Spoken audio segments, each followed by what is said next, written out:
না না, আপনাদেরকে না, আপনাদের ভালো লাগছে বলেই তো দূর দূরান্ত থেকে এসেছেন। আজকে ভালো লাগে না, হরিনাম কোনো কীর্তনিয়া ভালো লাগাতে পারে না।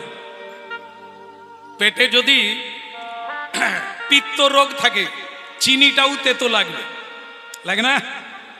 পিত্ত রোগ যদি থাকে, মিছুরি খেলেও তেতো লাগবে। হরিনাম তো মধুর চাইতে মধু।